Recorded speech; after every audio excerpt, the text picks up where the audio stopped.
Welcome back, guys. In this video we are going to learn about code generation using Playwright. So when we are using UFT, or you can call it as a QTP, it was provided by HP. So they used to provide record and play options. I mean, like, whenever you record, it automatically generates the code into your uh, Visual Studio. But after that, Selenium got introduced, but Selenium was lacking this particular feature for recording it. But for Selenium, some person, it is not from official, but one of the person have created a small VBS code called looking glass. Okay, so normally this looking glass is used to inspect the elements in Internet Explorer, but it also come up with the option that it can create a code for whatever the operations you are performing. But I mean, it did not get popular, so nobody worried about it. As the days goes, now Playwright came into the market. Now Playwright has come with option to record and run. Okay, so whenever we use this particular option, it basically will generate a automatic code into our system. Basically, as of now, it is not creating into a particular file, but it will give us the code. So we have to copy paste into our files, whatever the file we want to have. Okay, so prior to this thing, I mean, prior to this code generation, there is normally we have to install another package called Playwright-CLI.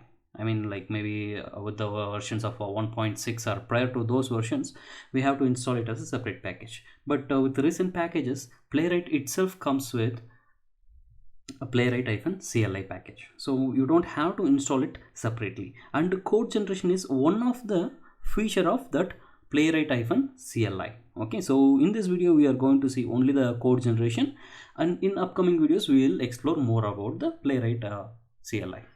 Okay, so CLI means like command line interface. Okay, to start with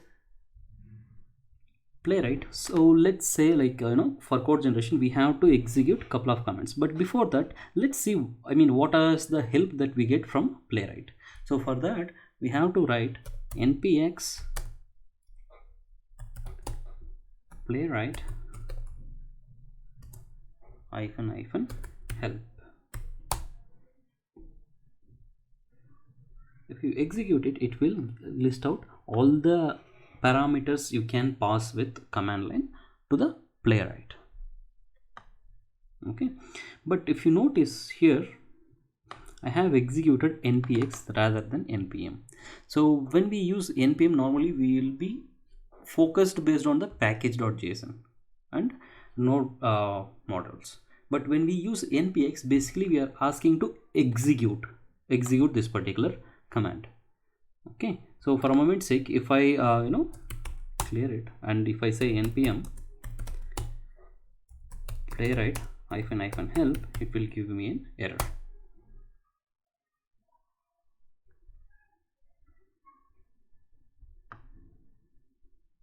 It gives couple of things, but it is not about the execution or with the help of Playwright. It asks, like, do we need to perform these things like npm install and then the package name or something like that. So these are the commands that we can use it with npm, not execute it. So now here we want to execute the Playwright for some particular given option. So here, let's say, again I'm using npx playwright -help. So I'm trying to execute Playwright to get the help, or basically the help command. Okay, so this is the options that comes with Playwright. So here you can check the versions. Okay, and then color scheme, geolocation, these are the options that comes with Playwright CLI. Okay, so again, here are few other commands that we can use it. So here we are mainly focused on code gen. Okay, the remaining commands we will be checking in later videos, but as of now, let's focus on code gen. So here I'm going to open a page and generate the code for the users. Okay, so this is the option we are going to use. Now let's clear and type npm playwright code generation. That's the meaning for it.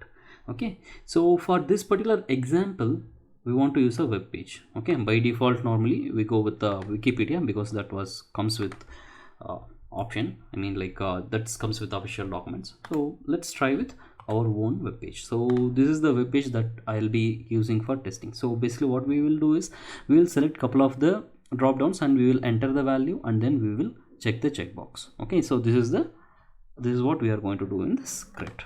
Okay, now first I have to say npx execute playwright for code gen. I mean execute the code gen. Okay, next I'm telling like which website. So I want to record the scripts. Okay, here we are saying we want to record the scripts, but which page we want to record. Okay, so that is the thing that we are using. Now if you have a question like now now you will open this particular web page. Can I do only testing of this web page? If you ask me, no, you can do testing of any web page once you open it. Okay, let's see that one as well. Okay, now let me press enter. It takes a moment. So here you can see like one of the browser window opened. Okay, so this is the Chromium and this is the recorder tool. Okay, so basically this one will record it. If you see this record, it's already in a red because it is already recording it. So you can see that things are getting highlighted, right? So if I do something, it will be recorded here. So max in the 13th line, you can see that page.go to chercher-tech/practice/drop downs. So this is what we have done. I mean till this one we have done. I mean by default it opens the pages and launches the context and new page. Now we want to perform any operation that we can do it. Okay, let me select something. Instead of a Bing, I will select Google. Here I'll be selecting a baby cat. Here I'll be selecting instead of Google I'm going with iPhone. Here iPhone, instead of iPhone I'm going with Yahoo. Okay, now here I want to enter some text. Okay, let's say hello. Okay, and I want to check the box. Okay, so this is all. So now we are done. Now if you click anything, that will also be recorded. Okay, so now you have to, where is it? So let me minimize it. So I'm going to open this tool. Okay, so this is the one we wanted till here. Okay, now I'm going to stop the recording. Okay, now I'm going to copy it. So here this CodeGen tool comes with couple of options. Okay, I mean couple of language options. So normally this is called a Playwright Inspector, or you can call it as a CodeGen tool as well. Okay, so here you can go with JavaScript and or you can go with the Python. Okay, or Python async, or you can go with a C#. So Java and Golang and a few other languages, they have to add the support. So as of now we are going with the JavaScript. Okay, so let's copy it and paste it into our VS Code. So I have created one file called pw-cli. Okay, it's a just dummy file. You can create it with any name. Okay, now I am pasting it. So this one we don't want, because without knowing like where to click, I clicked that. Okay, so here we got the code. Okay, now if you want to close it, just we can press Ctrl+C to here end it, or we can close this particular browser. So here this will end. Now the operation is complete and we got our code. Okay, here along with that one we got our comments as well. Even when an experienced person writes these things, normally they will miss this particular commenting stuff. Okay, so here if you see it, it comes with all the commentings. Okay, now let's run it and see whether it really works or not. Okay, so how do we run the command? I mean, how do we run the file? Node space, and we have to give the file name. Here file name is pw and hit a tab, it will autocomplete. Okay, now we got it. Press enter. Now browser got opened and it's going to there. It is done actually. Okay, so here I'm going to add, not here actually, before after this checking the page, I'm going to add a little bit of a sleep here. Okay, so we will explore how to make it sleep for a particular element or a particular page. We will explore it in details it is like a wait for timeout, if I'm not wrong. Okay, I'm going to wait for 5 seconds. So here it takes in milliseconds, so we have to give it in thousands. Okay, now it's opened. See, if you can see, everything is selected as we expected. Okay, yes, so that is cool. Okay, this is the feature that we can use it for record and play. But normally when we record and play, we will not be just using just as it is. Okay, we will be having our own edits into this particular file. Okay, so whenever you want to do it, you edit the files. Okay, for example, if I, instead of a hello, I want to say like tech, a little self promotion. Okay, and then see, here we have different things. So everything here is depending on the CSS selectors. Okay, by default it comes with the CSS selectors, Puppeteer and Playwright. These mainly works on CSS selectors. It hardly supports XPath. Okay, so what are these CSS selectors, that we will see in next video. Okay, don't worry on this thing. Here basically what you have to understand is how we record it. Okay, so everything is fine now. Okay, let me show few more options that comes with this particular file. Okay, so let me delete this thing. Okay, I don't want anything. Let me open the terminal, and in terminal again we are going to execute the record command. Okay, so here I am starting with the record. So now we have seen like how to record the code, a complete code. Okay, it's taking a moment. That's good. Okay, I'm minimizing a little so that I can access the other things as well. Okay, so now we are in the right place. So instead of recording, I don't want to record it actually. Okay, for example, here I want to get a locator of particular element. Okay, sometimes instead of recording, we might want to explore or basically check the locators of an element. Okay, so for that you can use this explore option here. You can see it, right? Explore, this option, click this one, and once you go into page, you will get this kind of a highlights. Okay, for example, if I click on the username, okay, and here you can see that locator has come. Okay, text bar. So instead of this one, if I again move it, I will not get anything. It is because I have to select the explore. Okay, so for example, if I want a checkbox, I can go with the checkbox.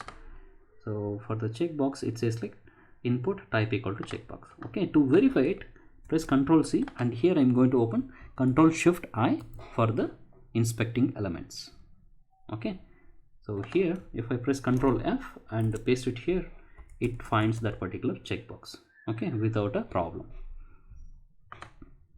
But one thing you need to remember is it will give very generic locators. Okay, it is not going to be specific, it's always going to be generic locators. Okay, so this is one option. The second option, while recording, again I can start the recording.